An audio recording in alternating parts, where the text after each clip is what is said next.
the J Area Podcast, a podcast for all movie fans ranging from the biggest blockbusters to hair-raising horror films. My name is Jose Ramos Jr., and if you enjoy talking about movies as much as I do, then you've come to the right place. On today's episode, we will be revisiting Toy Story, released in 1995. But before we begin, be sure to subscribe to the YouTube channel J Area Podcast, follow me on TikTok at JustJose_3, and join the J Area. Now for this week, I decided to follow Toy Story, released in 1995. It was the first film released by Pixar, and the first entirely computer animated feature film. We are currently celebrating its 28th anniversary, and for many people my age who grew up watching Toy Story, it definitely had become one of those movies that was really influential in how we view animation as well as the storytelling that Disney was more accustomed to telling. With this new wave of filmmaking with Pixar, we were introduced to films like Monsters, Inc., Cars, Ratatouille, just to name a few. And for me personally, it's amazing to think that this movie is now celebrating 28 years. It really puts an age mark on myself, as well as how I grew up and my upbringing. But the film itself follows a cowboy doll profoundly threatened and jealous when a new spaceman action figure supplants him as a top toy in a boy's bedroom. Of course, Toy Story is led by the incredible voice acting of Tom Hanks as Woody and Tim Allen as Buzz Lightyear. But these two actors were not always penned to be the voices of these characters. For example, the character of Woody was actually considered for Robin Williams and even Clint Eastwood as the main voice actors for Woody. Billy Crystal had been approached for the role of Buzz Lightyear, but he did decline the role, not believing in the animation, and to this day he says he regrets the decision, so when he was approached for the film Monsters, Inc., he quickly accepted. Other actors that were considered for the role of Buzz Lightyear included Bill Murray, Jim Carrey, Michael J. Fox, David Hasselhoff, Michael Keaton, Adam Sandler, and even John Travolta. The character Buzz Lightyear is actually modeled and inspired by Buzz Aldrin, who was one of the first men to be on the moon, and as well as the idea of a military action figure in this film was taken from inspiration by the G.I. Joes.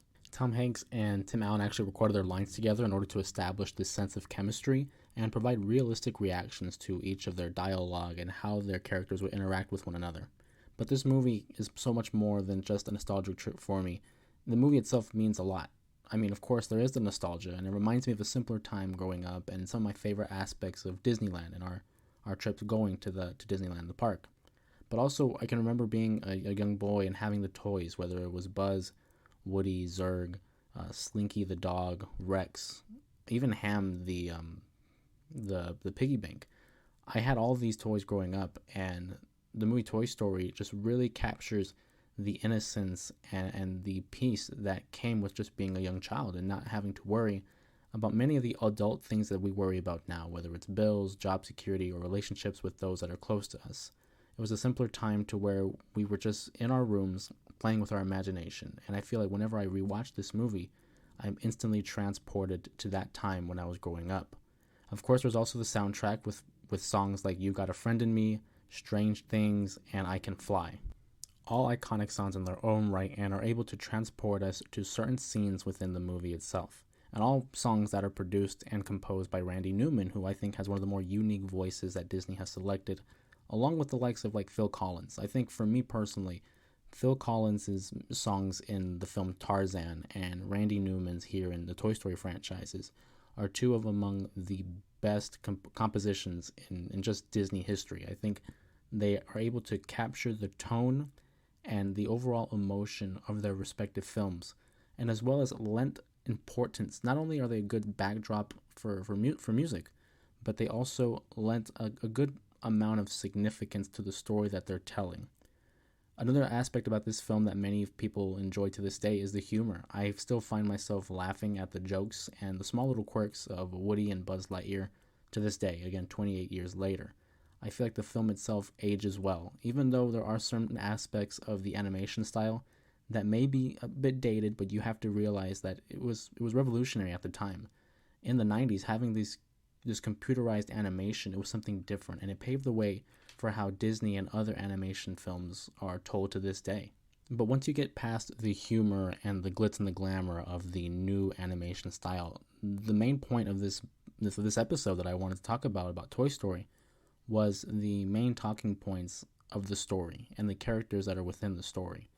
This film focuses a lot on contrasting styles. For example, we have Woody, who is the sheriff of Andy's room and the number one toy in that bedroom. And now you have Buzz Lightyear coming in and attracting all the attention from Andy, attracting all the attention of the other toys in the room. And it really just comes simplified to the idea of cowboys versus spacemen. And although that might seem a little bit on the surface, you go into, for example, fiction. And in the early 1900s, there was a lot of westerns. There was a lot of stories and movies that were being told in the sense of a western. And then quickly, throughout the middle of the century, science fiction came into it. And so now you had a kind of a battle of old school versus new school. It was a time of transition, a different time where the old timers may not have been in favor of change, but there was this sense of arrogance by the new school, if you will. And I think that's pretty prominent with Buzz Lightyear. He comes in not too disrespectfully, but he comes in with this sense of, I know what I'm doing, and no one can tell me what I'm doing, and it's doing for the greater good. Whereas you look at Woody, who, again, has that sense of comfort in knowing how things have been, and he knows that, well, it's worked for this long, so why should I change it? And again, it's just those contrasting styles between Woody and Buzz. And again, looking at in terms of their leadership, Woody is the sheriff of this room. He is seen as the law. He is seen as the Judge Dredd. It's his way or the highway. But then you have Buzz Lightyear, who is a space ranger, who's a member of the team and is willing to fight for the greater good. It's one for all for one. And again, I think that's the perfect balance between these two, whereas Woody kind of seemed it as my way, where Buzz Lightyear sees it as our way. We are here to do this job. We are here to fight, as space rangers, even though he doesn't realize that he's actually a toy. And I think that's another point of the humor, in that Buzz Lightyear takes himself way too seriously. First of all, he believes he is a space ranger. He's not akin to the idea of being a toy like everyone else is. They look at him, and one of the best one of the best jokes in the movie, I think, is they ask him where he's from, and he tells them he's a space ranger from space, and Rex replies to Buzz, "Oh, well, I'm from Mattel," because he's just so out of it. Buzz Lightyear is having to live with this facade, believing that he's more than a toy, that he doesn't even recognize that he's a toy. Meanwhile, everyone else, they know the truth. They know what their purpose is. And that's another point in this film, is that idea of self-doubt and crisis. Buzz's identity versus Woody's role in these movies. Buzz is a toy. He's not a space ranger, but he doesn't recognize that. He hasn't come to the realization of that. And then there's Woody, who has been the number one toy. He's the leader. He needs the respect in that room. And so now that there's change, now that these strange things are happening, and they have to come to the realization that, reality really isn't what they thought it was. Woody is no longer the number one toy. He's no longer seen as the leader. Buzz is not really a space ranger. He's actually a toy. They have to come to grips with what really is reality. It becomes almost like a midlife crisis for them as they realize that things are changing and I can't help it. They also have to question the idea of what's my purpose in life, and that is the importance of being there for this child. Buzz Lightyear, he thought his role was to protect the galaxy. Woody, on the other hand, he believed he was the number one toy for Andy, but now realizes that he is able to share that spotlight with the other toys. And then there's also the duality of one's upbringing as you compare it to Sid and Andy. The way Andy treats his toys versus how Sid treats his. It's a big comparison and a big difference in their upbringing, and you can see that. Although we don't have a close relationship with their parents, we do know that Andy does have a mother, and we do know that Sid has his own family as well, but we never get close enough to realize what their relationship and what their dynamic is. But we do see how they treat others. And it's that type of environment that you grow up in. You look at it in terms of like a working environment and the culture that is set in. You can kind of see what kind of person that leader is by how their followers or how their subordinates are behaving, or even what they look like. I mean, look no further than the toys that they're surrounded with. Andy's room has these colorful and vibrant toys, whether, again, like I mentioned, it was Rex, Ham, Mr. Potato Head, Woody, Buzz, the three aliens that everyone knows. And then in comparison to Sid, who has all of these toys that are very, very mixed match. They take one aspect of another toy and combine it to another. And they're basically thrown together in these Frankenstein-like monsters. Although they may not be monsters, it's the impression that they give. And given their surroundings, it's easy to see why Sid has become synonymous with like one of those evil children characters in Disney. It's because of the way he presents himself and the way he surrounds himself with this environment. And not only that, but the environment that Woody and Buzz are surrounded kind of ups that ante of fear.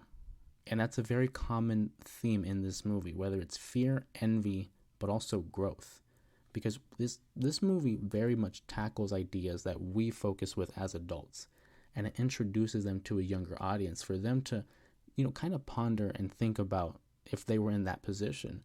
You look at Woody, who is very envious of Buzz and the attention that he gets and the fear that he possesses now, realizing that maybe I'm not the number one guy. Maybe I'm not that guy anymore. He doesn't want to play with me. He doesn't want that kind of attention, or he doesn't want to have the relationship that he has with Woody that now he has with Buzz. But it's because of that, and it's because of that fear and envy that Woody learns to grow. And that's what this movie, along with the franchise, truly is at the heart of it. It's Woody's adaptation and his ability to evolve as a toy and basically as a person, because these are real life emotions and feelings that we have every day in every aspect of our lives. I look at Woody and he represents us all as children. Initially, he has an immature outlook on life. He's filled with jealousy and envy when there's a new toy that, he may not like. But he also resents this Buzz for this new attention. He resents Buzz for all the respect of the toys and the love and admiration that he receives from Andy. He learns that the world is much bigger than what he knows, and he's not just the center of the world, which is very much how a child would act. At the beginning of one's inception, you are catered to by your parents and loved ones, and they're there to care for you and nurture you and bring you up into a level where you are able to be independent and live your own life. But there comes a point in life where you have to realize that it's not all about you, that you're just one small part of this huge world. And that's what Woody comes to terms with in this film. Just as a child learns about the rest of the world and our role in it, Woody must come to terms with who he can be rather than who he wants to be. It is that growth and maturity isn't reached until he's finally exposed to new ideas, to new places, and essentially new people who may not match his. In order to grow, he must challenge himself and push himself with these new ideals. And at that moment, it really demonstrates who you are and what your core values are. There are certain things that you like and that you would like to do. But at the end of the day, it becomes more so of what do we need and what can I do in order to help the group, which goes back to Buzz Lightyear, who is a space ranger. He's a member of a team. They have a purpose. They have a mission. They have an objective to accomplish. Whereas Woody was seen as the hierarchy. He is the law. Now, as he grows with Buzz Lightyear, and there are times where he betrays Buzz Lightyear, he still comes to terms with it, realizing that it wasn't right. And he learns from Buzz how to be a better leader, how to be a better toy, and essentially how to be a better person. And he shows that to the audience. And again, me growing up as a kid, I was able to attach to this idea that although there are certain things we want as people and certain needs that we feel we're entitled to, that's not how life works. At the end of the day, it is the needs of the many that outweigh the needs of the few. And this movie does such a fine job at translating such complex and adult-oriented themes to children. And I think that's one of the reasons why it's gone on for so long. Not only is it a catchy, a movie with a catchy song, a movie with colorful characters that we all can enjoy and kind of relate to in a sense, but at the core of it, the message that it tells is to not be selfish and to learn to grow from our experiences and not be so closed-minded, but to remain open-minded and to invite other people with other backgrounds and other ideals into our lives and in order to grow. If we all were the same people with the same opinions and the same ideas, then there would be nothing unique about this world. True uniqueness and true greatness is established with a little bit of conflict, a little bit of traction, a little bit of friction because in order to start a flame, you need to create that bit of friction. And that's what this does for Woody and Buzz. Two contrasting styles that may not align with each other, but essentially spark a fire in Andy's room, metaphorically speaking, of course, in that it is able to create this environment where everyone is free to express themselves and work together as a team for the greater good, to fulfill their purpose, and that is to be there for Andy, or to be there for any child that they are trusted and enlisted with in being their toy. And of course, I would be remiss without mentioning some of my favorite references. Again, the Easter eggs in this movie, for any longtime movie fan, are quite obvious. I mean, you look at the carpet in Sid's house, it's clearly a reference to The Shining, the carpeting in the hotel. There is a reference to the Alien franchise, as in at Pizza Planet, you can see one of the chest bursters in the Pizza Planet, where it's like a whack-a-mole type of toy. Raiders of the Lost Ark, there's a reference of that when there's the rolling globe right before they knock off Buzz Lightyear out the window in Andy's room. And of course, another horror-themed reference, The Exorcist, where Woody begins to spin his head around in a 360-degree angle and reveals to Sid that, yeah, he's alive and that he knows and that they see everything. And in fact, that ending scene where he reveals himself to be basically alive to Sid, it stuck with me as a kid growing up, to the point where I was a big fan of, the professional wrestling action figures. And that scene itself stuck with me so much that I would make sure that at least every figure ended up winning a match or winning a championship just to say they had a turn with the title. Because I was, I knew it was a movie, but part of me did realize, hey, if these things are alive, I don't want them to have any sort of resentment or anger towards me. So I made sure everyone had a fair deal and was winning their fair share of fights. But it's just, this movie was so influential for not only me, but for my siblings growing up, and I know for so many other kids who grew up to be adults. And as a Disney fan, I definitely would recommend this to anybody, not just for kids or for adults, just anybody who loves humor, who loves heart, who loves good music in a movie, who loves animation. And it has Tom Hanks, and Tom Hanks has a really good track record in terms of his films. And the influence it leaves and the legacy that it leaves is undeniable. Toy Story, it helped launch an entire animation division within Disney, as in Pixar.